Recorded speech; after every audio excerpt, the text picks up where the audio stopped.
Hello! So, ang topic natin ngayon is for statics of rigid bodies, which is about vector.product part 2. So, kung hindi nyo pa napapanood yung part 1, ililink ko na lang sa description para ma-check nyo muna. Para meron na kayong idea or background about the topic, may concept na kayo dito sa vector.product. So, ito yung mga na-discuss nating concepts saka yung mga formula. Yan yung mga nakabox. So, tandaan nyo lang. Yan. So, link ko na lang sa description yung part 1. Then, nakapag-solve na rin tayo ng sample problems. Sa part 1, umabot tayo hanggang number 2 lang. Okay, hanggang number 2. So, tuloy natin. Let's have more problems. Problem number 3. Okay. In figure below, a boom AC is supported by a ball and socket joint at C and by the cables BE and AD. If the force multiplier of a force F acting from B to E is Fm equal to 10 pound per feet and that of a force P acting from A to D is P sub M equal to 20 pound per feet, find the component of each force along AC. So, meron tayong figure. So, meron tayong force daw na nag-a-act. Meron tayong boom AC supported by a ball and socket joint at C. Tapos, being supported by the cables BE tsaka AD. Okay, AC yung boom, tas yung mga cables is BE tsaka AD.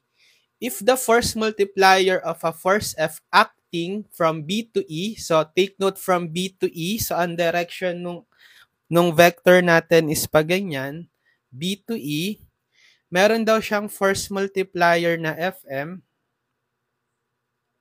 equals 10 pound per feet. Tapos yung force P naman acting from A to D. So from A to D, so dapat ang direction ng force or ng vector is pa ganyan.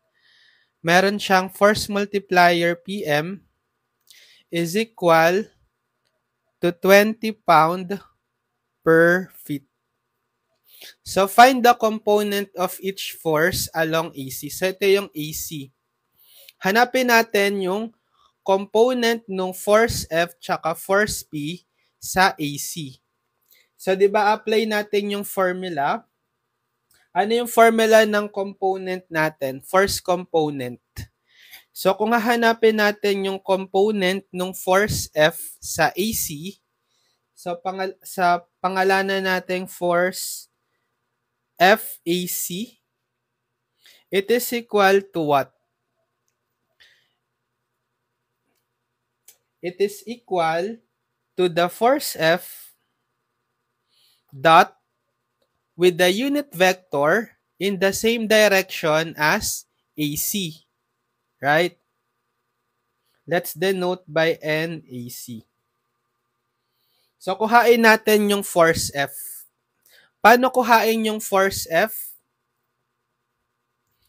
Yung force F, pwede siyang equal to magnitude F over the distance vector, magnitude, then times yung vector, what?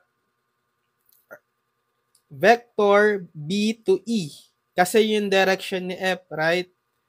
Vector B, E. From B to E.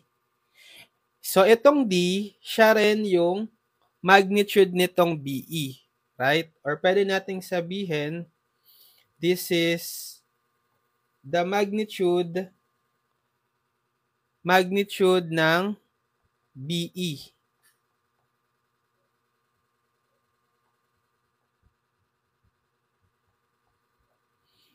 Ito na yon.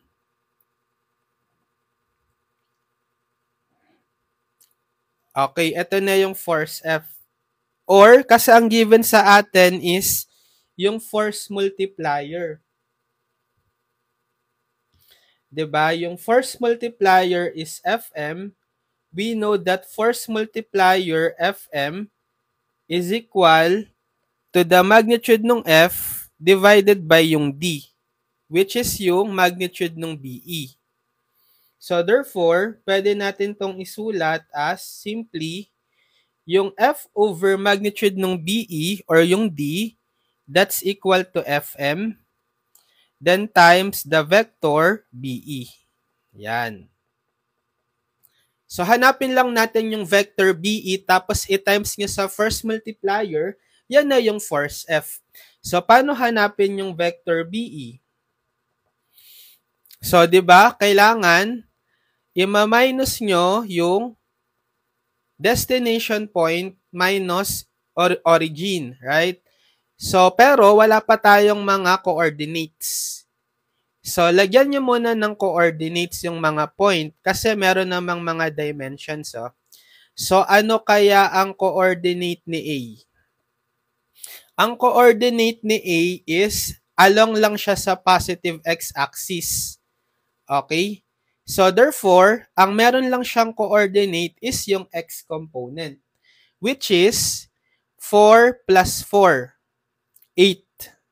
Tapos, 0 na yung x and y. Next, A, B naman.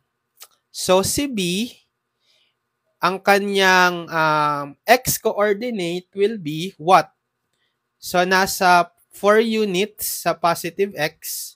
Tapos sa y, bumaba siya from origin. So, ibig sabihin, negative 5. So, 4, negative 5, tsaka 0. Kasi nasa xy plane lang siya, no? Wala siya z-coordinate. Okay? So, 4, negative 5, 0. Next, si point C naman. So, si point C, along the ano lang siya. Along the y-axis. So, meron lang siyang coordinate sa y, which is below the origin, 10 feet units. So, magiging negative 10 yung y-coordinate. Tapos, 0 na yung x and 0 na yung y, ay yung z. Next, si D naman, along lang siya sa nasa negative z-axis, di ba? So, wala siyang x and y coordinate. So, 0 yung x, 0 yung y. Ano yung value ng z coordinate? Nasa negative z-axis siya, 3 units. Negative 3. So, A, B, C, D, E. So, si E naman, so yung x-coordinate niya is 0 kasi nasa YZ plane lang siya. Oh. So, 0 yung x, tapos yung kanyang y, ito. Yung y is ito, positive 3. 3 feet, right? Then, yung kanyang z, nasa positive z-axis, 6 units.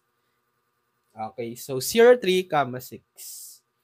Yan. So, kapag meron ka ng coordinate, madali na lang yan, hanapin yung vector.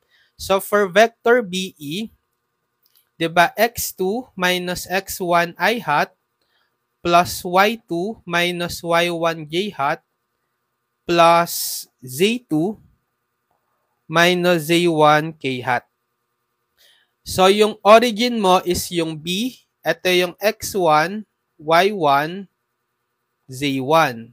Tapos, yung destination point, si E. Ito yung x2, y2, z2. Kasi vector BE.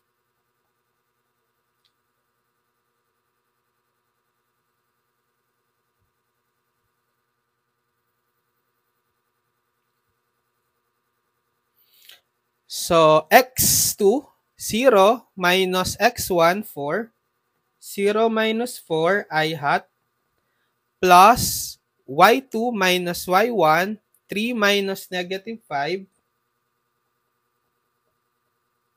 j hat, plus z2 minus z1, 6 minus 0, k hat.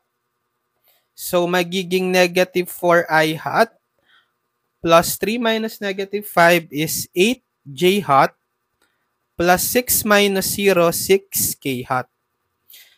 So, ito yung vector BE.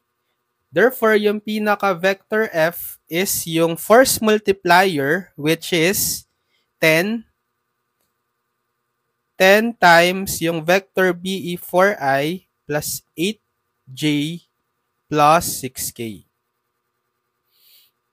Okay, so pwede na nating makuha yung component ni F sa vector or sa side or sa direction ng A to C. Pero, kailangan pa natin ng unit vector in the same direction as NAC. NAC. So, paano kuhain yon? Diba yung vector AC divided by, vector AC divided by the magnitude. Yan. So, kuhain natin yung vector AC. So, this time, ang initial point is si A, destination point si C, kasi vector AC. So, sa X, 0 minus 8, 0 minus 8, I hat, plus sa Y, negative 10 minus 0, J hat, plus sa Z, 0 minus 0, 0. K hat. Divided by the magnitude. Yung magnitude is Pythagorean. Sum of the squares lang nito. Yung component. So, ito 0 minus 8, negative 8 square. Ito negative 10 minus 0, negative 10 square. Plus 0 minus 0, 0. So, magiging negative 8i hat. Ito magiging negative 10 j hat. And then 0 na yan.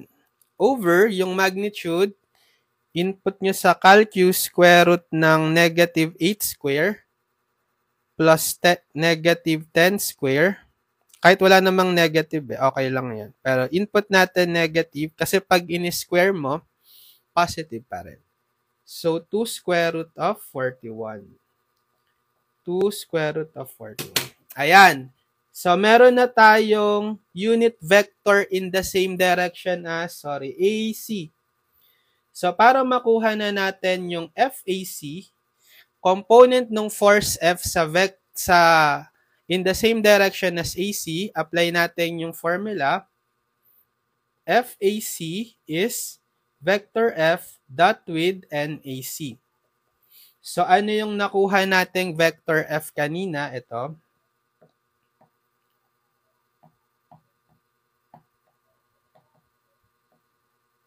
Tapos, idadot natin dito kay vector NAC.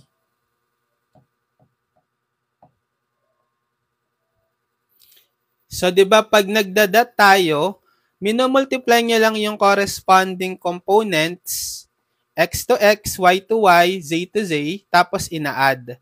So, bali itong 10, tsaka yung over 2 square root of 41, pwede nyo na lang niyang ilabas. So, 10 over 2 square root of 41, magiging negative 4 times, ito yung dot product na to negative 4 times negative 8, plus 8 times negative 10, plus, so wala ka kasi ditong k, so 6 times 0. So, input nyo na yan sa calcu. So, 10 over 2 square root of 41, 41 times negative 4 times negative 8 plus 8 times negative 10.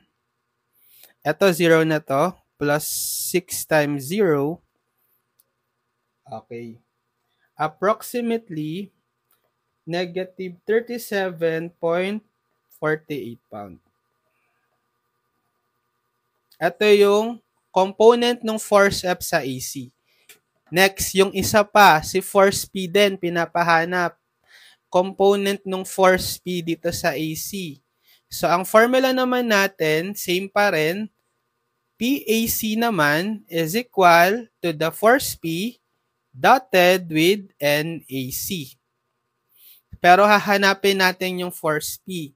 So, yung force P, same analogy sa force F, dapat magiging force multiplier P sub M times kung anong direction siya nakalocate, di ba sa vector A to D. So, times vector AD.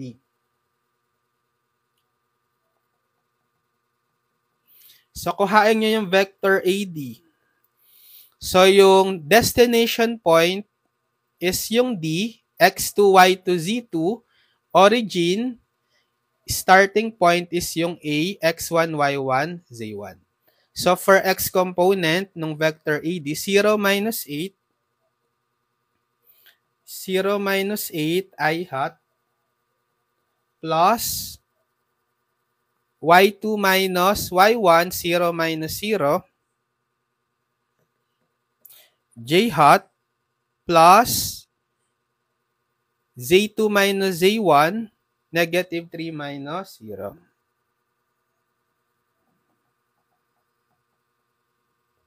Which is negative 8 I hat plus, ito 0 na yan, minus 3.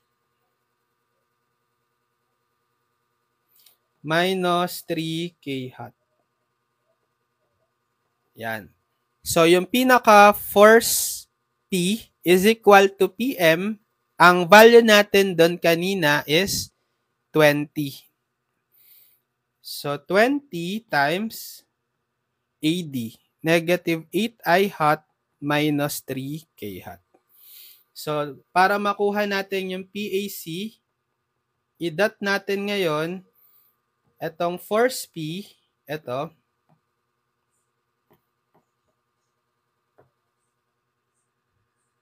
dot with NAC. Yung NAC natin kanina, same lang ito.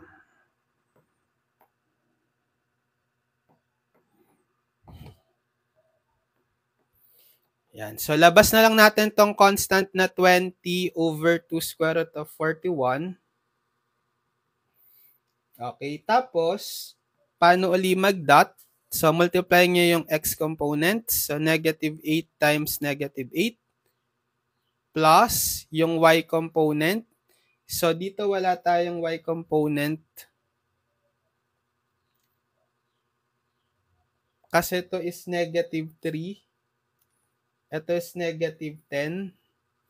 So, magiging 0. 0 times negative 10. And then plus negative 3 times 0. So, wala na to. Ito lang. So, input 20 over 2 square root of 41 times negative 8 times negative 8. 99.95. 99.95 pound. I gets. Sige, next. Problem number 3. Okay, problem number 4. In the system shown in figure below, it is found that the force multiplier of force F acting from B to D is F sub M equals 150 pound per feet, and that of force P acting from A to E is P sub M equals to 100 pound per feet. Find the component of each force along AC What angle does each force make with AC? Okay. Sige, simulan muna natin sa paghanap ng coordinate. Pero, i-identify natin yung force muna pala. So, yung force F is along, acting from B to D. So, ang direction ng arrow pa ganyan. B to D. So, meron siyang force multiplier na 150 pound per feet. Tapos, si force P acting from A to E. Direction ng vector, pa ganyan. Ang force multiplier niya raw is 100 pound per feet. Ito 150, parang 100. Yan. Sige, identify natin yung coordinate. So, si point A, nandito uli lang siya sa sa y-axis. So, meron lang siyang x-coordinate equal to, bale, 8 plus 4, positive 12. Tapos, 0 na yung x and y coordinate. Tapos, si point B naman. Yan. So, si point B, yung x-coordinate niya, 8 units positive.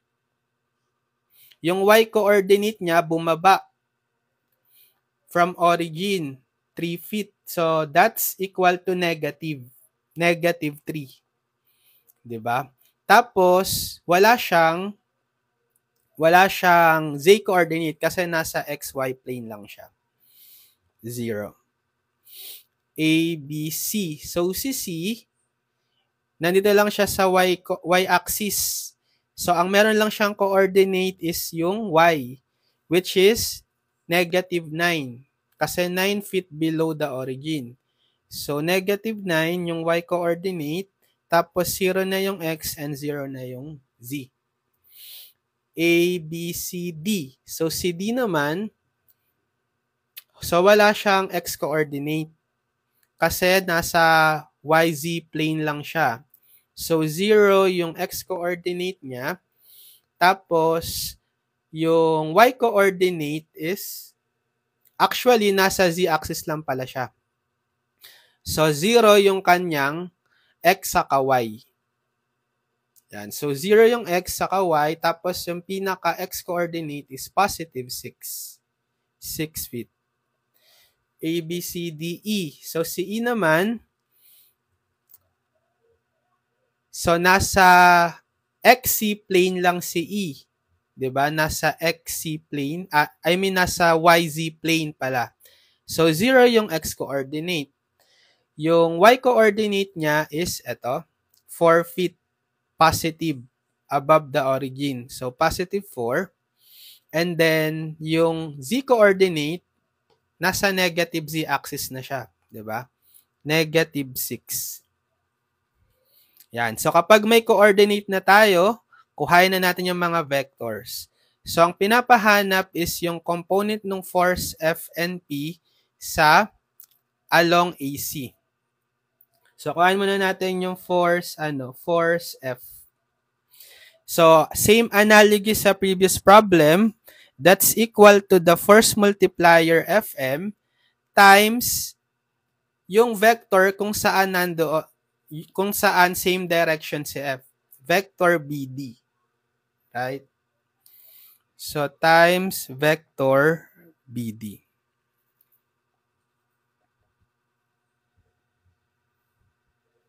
So, magiging, sige, substitute na natin yung force multiplier. 150, no? 150 times, so kapag vector BD, so ang initial point nyo is yung point B, yung destination point is the point D.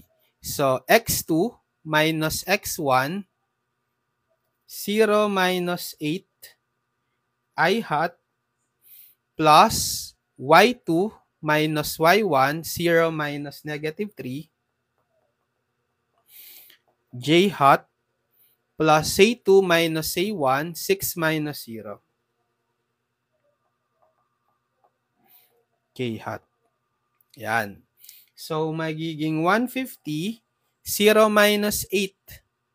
negative 8i hat plus 0 minus negative 3, positive 3j hat plus 6 minus 0, 6k hat. So, ito na yung force F.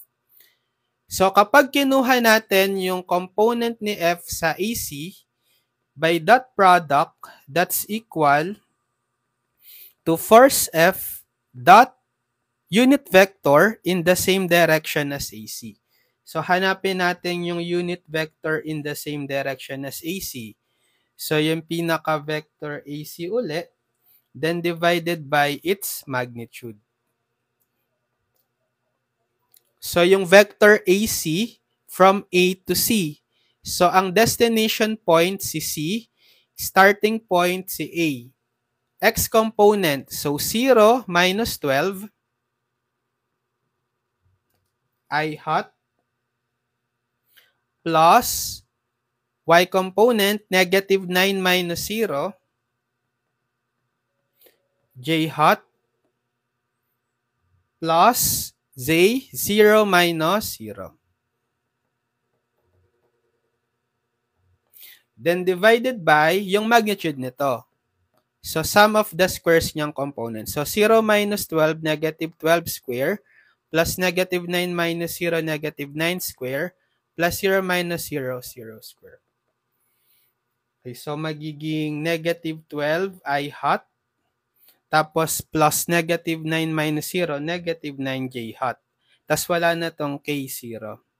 Divided by, input nyo to, square root ng negative 12 square, plus negative 9 square. 0 na to, so huwag ka nang i-input. Sakto, 15. So, ito na yung NAC. So, pwede ko nang makuha yung FAC using the formula vector F dot with NAC. Unit vector in the same direction as AC. So, yung anong nakuha nating force F, ito. Copy.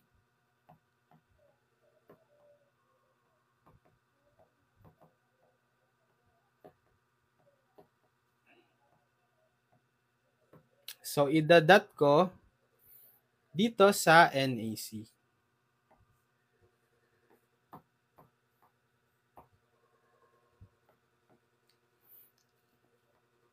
So, yung 150 tsaka yung over 15, igilid ko na lang kasi pwede nyo yung ilabas nung dot product. Tapos, times yung dot product nito. Diba? Multiply nyo lang, negative 8 times negative 12.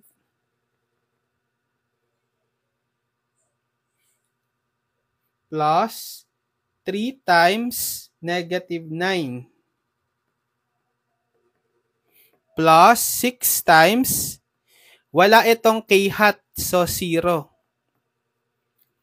Yan. So, input nyo na sa calcu, 150 over 15 times negative 8 times negative 12 plus 3 times negative 9 plus 6 times 0, 0 na lang. 690 pound.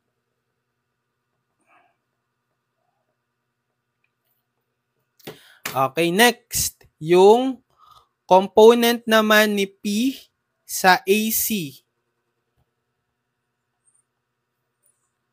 So, yung PAC is equal to vector P dot with NAC. Pero hanapin muna natin yung vector P. So, by same formula as F, vector P is yung force multiplier niya naman, PM, times kung anong vector siya, same naka-same direction. 'Di ba sa along siya ng AE? Vector AE. So, times vector AE. So, kuha natin yung vector AE. So, ano yung value ng P sub M? P sub M is 100. So, 100 times vector AE hanapin natin. So, dahil vector A to E, ang initial point is A, ang destination point is E. So, x component, x2 minus x1, 0 minus 12. 0 minus 12, I hot. Plus y component, 4 minus 0, j hot. Plus z component, negative 6 minus 0.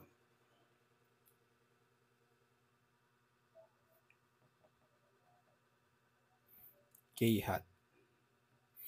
Yan. So, 100 times, so 0 minus 12, negative 12 I hot. Plus 4 minus 0, positive 4 J hot.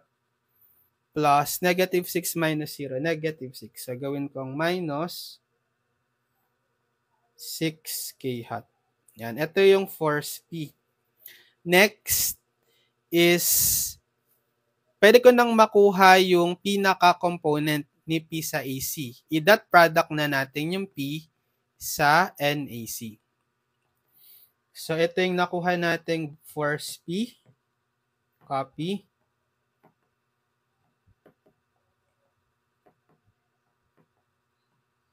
Dot natin kay NAC. Ito ulit si NAC. Same lang.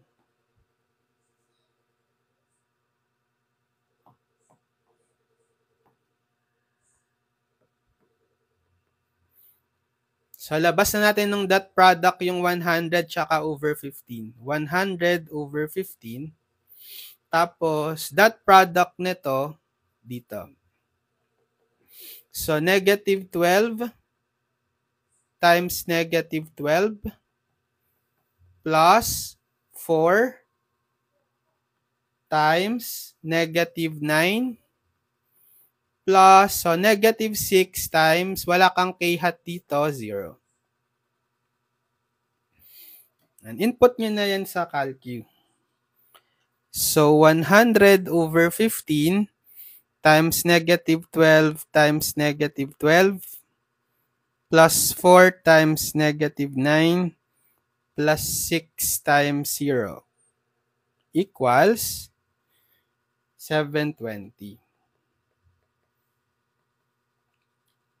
720 pounds. May pinapahanap pa yung angle. Find the component of each force along AC and what does each force make? What angle does each force make with AC? So, kapag nakuha nyo na yung dot product ay yung component, ang gawin nyo na lang, di ba? Di ba ang formula natin is, di ba kapag component is, let's say AC. Sige, wag na nilagyan ng subscript. Sige, lagay ko na lang F. Di ba kapag component nung force F sa AC, denoted dito, ito yun, di ba, ganyan. Equal siya dun sa formula natin, yung F dot NAC. Ito yung angle theta F between force F and AC. So, ang gagawin nyo na lang, di-divide nyo to by F. Magnitude ng F ito.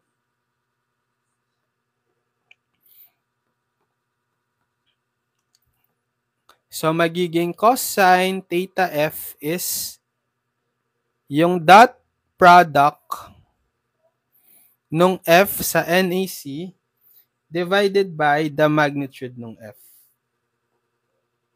Tapos, kuhain nyo yung inverse cosine. Theta F is arc cosine ng F dot NAC over magnitude ng F. Paano kuhain yung magnitude ng F? Meron ka ng pinaka-force F, di ba? Yung pinaka-force F is Saan yung force F natin?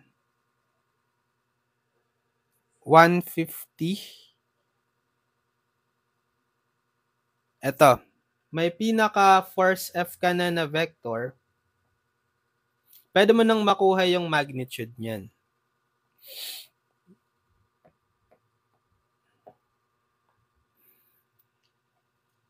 Diba?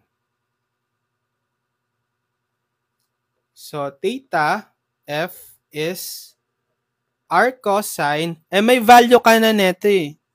May value na tayo nung F dot NAC. Ano yun?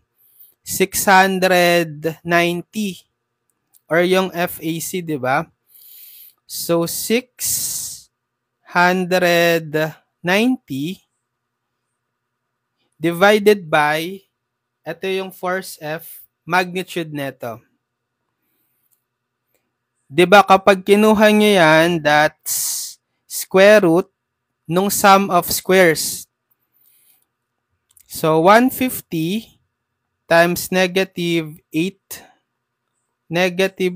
square. Didistribute nyo yung 150 plus 150 times 3 square plus 150 times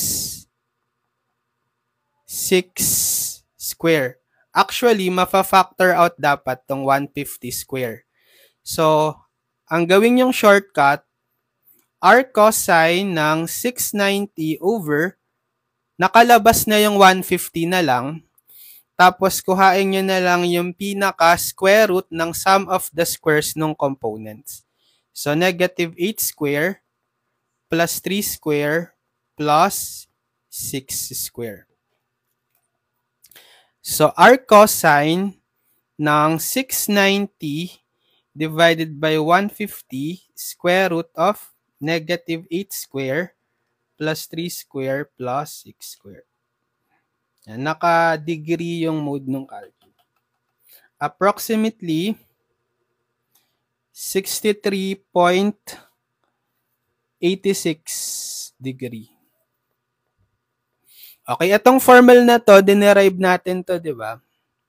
Kapag component or kapag component ng force F sa certain vector, ang formula nun is, eto, di ba? F, magnitude F, cosine theta. Theta is the angle between the force and the force F and kung saan direction nyo hinahanap yung component. Equal dito. F dot NAC. So, kaya, pwede kong i-divide both sides by magnitude ng F para makuha yung cosine theta. So, balikan nyo yung video ko dun sa part 1. Diniscuss ko yun. Diba? Ito yun. Yung diniscuss natin.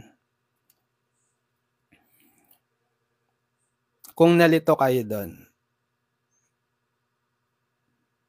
Or actually, para makuha nyo yung pinaka-angle between two vectors, kuhain nyo lang yung dot product nung unit vectors in the same direction as those two vectors. Kasi ito, pwede rin tong maging formula nito is unit vector in the same direction as F dot the unit vector in the same direction as AC. Cosine theta. Pwede rin ganyan. Diba kasi yung F over F magnitude, vector F over F magnitude, unit vector in the same direction as F. Dotted with NAC. Pwede rin. So next, so si ano naman, si P. Yung angle nung force P tsaka AC. Angle between them. So, ganun din, same concept, bale P magnitude times cosine theta sub P. Sabihin, ito yung angle from P to AC. Vector P to AC is equal yung component value, di ba? P dot NAC. So, di-divide nyo uli ito both sides by the magnitude para makuha yung cosine theta p, which is P dot NAC over magnitude ng P. And then, kuhain nyo yung inverse cosine, R cosine ng P dot NAC over magnitude ng P. So, R cosine, so meron na tayong value neto kanina. 720. Tama, 720. Yun yung P dot NAC. Tapos, over the magnitude ng B. Yung magnitude ng P pala. So, yung vector P natin is, eto, di ba?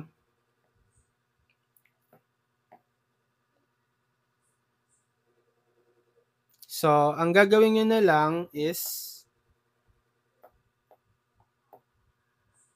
etong 100, copy, tapos square root ng sum of the squares ng component. So, hindi ko na dinistribute kasi mafa-factor out, lalabasan siya ng square root. So, sum of the squares na lang nitong negative 12 plus 4 square plus negative 6 square. So, input nyo na yan sa calcu.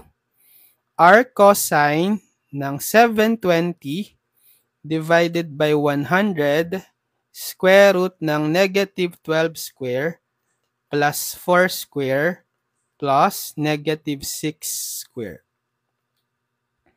Okay, approximately 59.1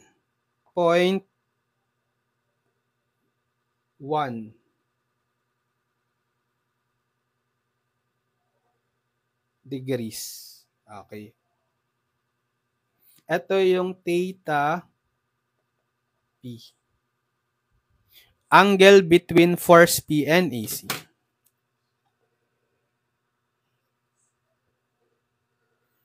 So, yun lang yung pinapahanap, no? Yung angle tsaka yung component. So, kaya pa bang mag-solve ng isa?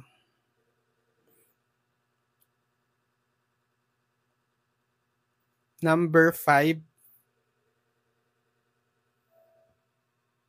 Wait, check natin. Next time na lang tong 5. Sige. Let's have part 3 netong video tutorial natin for dot product. Solve pa tayong more problems sa susunod. Abangan nyo lang. Follow nyo lang ako dito sa ating account para man-notify pag may video tutorial tayo sa susunod. And subscribe na rin kayo sa ating YouTube channel, Engineered Math. Lilink ko na lang sa description yung mga past video tutorials natin.